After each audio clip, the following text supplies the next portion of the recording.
Dans cette vidéo, je vais vous expliquer ce qu'est un marché boursier et comment il fonctionne. Qu'est-ce qu'une action? Qu'est-ce qu'une obligation? Qu'est-ce qu'une entreprise?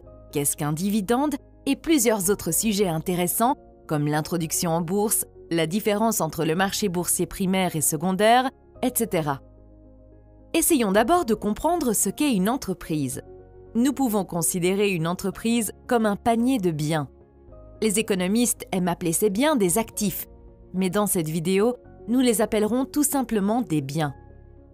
Certains biens sont tangibles, c'est-à-dire que nous pouvons les toucher, comme une voiture ou une pomme. Certains biens sont immatériels, comme un nom de marque fort, Nike, Ferrari, etc. Imaginez que vous ayez pour tâche de répartir les biens dans le panier. Comment allez-vous procéder? Quel type de règles de partage devez-vous utiliser? Eh bien, il s'avère que les actions et les obligations constituent la règle de partage. Laissez-moi vous l'expliquer à l'aide d'un exemple. Disons que vous êtes charpentier et que vous décidez de créer une entreprise. Vous utilisez 10 000 € de votre propre argent et vous empruntez 10 000 € supplémentaires à votre ami Alex à un taux d'intérêt de 5 %. Vous utilisez ces 20 000 € pour acheter des outils et un camion que vous pouvez utiliser pour transporter vos outils d'un endroit à un autre. À ce stade, il y a deux biens dans votre panier ou dans votre entreprise, le camion et les outils. Vous démarrez donc votre entreprise et au bout d'un an, vous réalisez un bénéfice de 50 000 €, sans compter que vous avez toujours le camion d'occasion et les outils dans votre panier. À ce stade, certaines personnes pensent que vous et votre ami Alex devriez chacun recevoir la moitié des biens et de l'argent, car vous avez chacun contribué au même montant. Mais Alex vous a prêté de l'argent, que vous avez ensuite investi dans l'entreprise. Vous devez à Alex 10 000 € plus 5 % d'intérêt, soit 10 500 €. Après avoir remboursé Alex, il vous reste 39 500 €, 50 000 moins 10 500, plus le camion et les outils. La règle de partage que vous et Alex avez convenu d'utiliser à l'avance est qu'Alex recevra les premiers 10 500 € et rien de plus. Vous ne recevez rien jusqu'à ce qu'Alex soit entièrement payé, puis vous recevez tout ce qui reste. Dans cet exemple, Alex est le prêteur et vous êtes le propriétaire. En d'autres termes, Alex est un détenteur d'obligations et vous êtes un détenteur d'actions.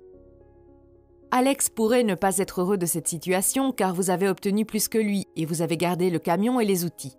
Cependant, il est important de garder à l'esprit que l'argent d'Alex était beaucoup plus sûr que le vôtre. Si vous avez travaillé toute l'année et que vous n'avez pu couvrir que vos dépenses, cela signifie que votre bénéfice serait de zéro. Dans ce cas, vous devriez vendre le camion et les outils pour rembourser Alex. Comme le camion et les outils sont utilisés, vous devrez les vendre à un prix inférieur au prix d'achat initial, ce qui signifie que vous obtiendrez moins que ce que vous avez investi initialement.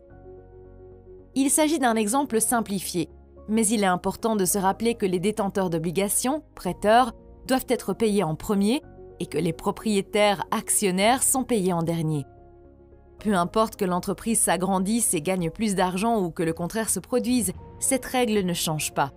Au fil du temps, le ratio dette-actif d'une entreprise peut varier et influer sur le risque de l'entreprise. Si l'entreprise gagne beaucoup d'argent et que la pile de biens garantissant les obligations augmente, le risque diminue. Bien entendu, si l'entreprise perd de l'argent, les biens diminuent et les chances que l'entreprise soit en mesure de rembourser les détenteurs d'obligations diminuent également. Disons que 2 ans se sont écoulés et que votre entreprise a bien marché et vaut maintenant 200 000 €. Vous avez acheté plus de camions et plus d'outils. En outre, vous vous êtes forgé une bonne réputation et vous avez gagné des clients stables. À ce stade, vous n'avez pas seulement des biens matériels dans votre panier, vous avez aussi des biens immatériels, votre réputation et vos clients stables. Disons que votre amie Charlotte voit le potentiel et veut investir 50 000 € dans l'entreprise.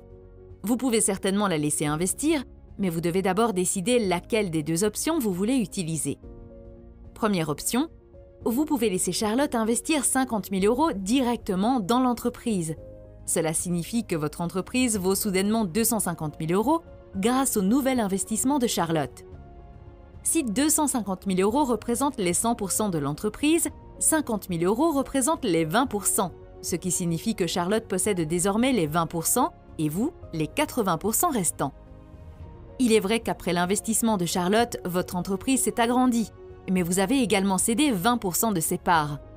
La propriété que vous et Charlotte détenez est appelée Capital Investment. Les entreprises à capitaux privés sont, sans surprise, à capitaux privés. Cela signifie que, dans la plupart des cas, l'entreprise appartient à ses fondateurs et à un groupe d'investisseurs privés. Une entreprise publique, en revanche, est une entreprise qui a vendu tout ou partie de ses actions au public par le biais d'une introduction en bourse. Je vais vous expliquer ce qu'est une introduction en bourse dans quelques minutes. Parlons maintenant de la deuxième option qui s'offre à vous. Disons que vous ne voulez pas émettre de nouvelles actions et agrandir la société. Dans ce cas, vous pouvez toujours laisser Charlotte investir en lui vendant vos propres actions. Voici la partie délicate. Dans cette option, l'entreprise ne perçoit pas de nouveaux fonds. Au lieu de cela, Charlotte vous donne 50 000 € et vous lui donnez 25% de la société.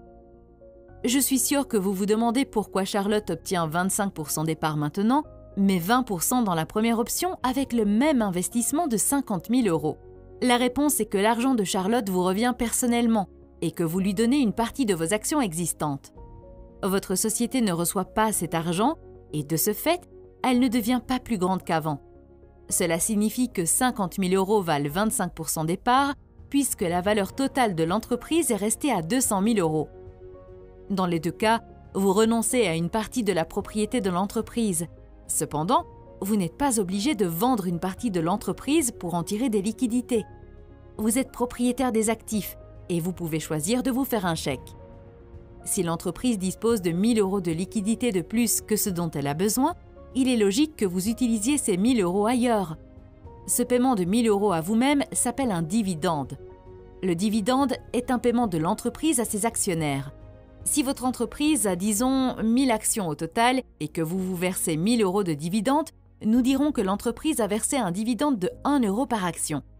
Si Charlotte détient 25% des parts de la société, elle recevra 250 € de dividende et vous, 750 €. Les entreprises peuvent ne pas verser de dividendes si elles ne gagnent pas assez pour couvrir leurs besoins de trésorerie ou si elles traversent une période difficile. Les entreprises sont créées en vertu de la loi et elles existent de manière distincte de leurs actionnaires.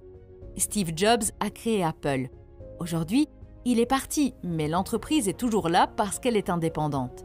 En général, nous ne faisons pas de distinction entre l'entreprise et ses dirigeants ou employés.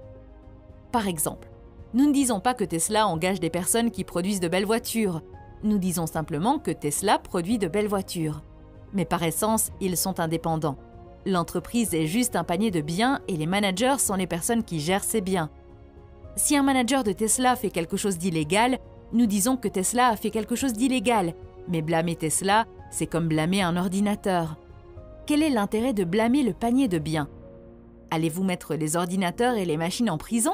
Les entreprises ont également une responsabilité limitée, ce qui signifie que si quelque chose ne va pas dans l'entreprise, seule l'entreprise est responsable, et non ses propriétaires.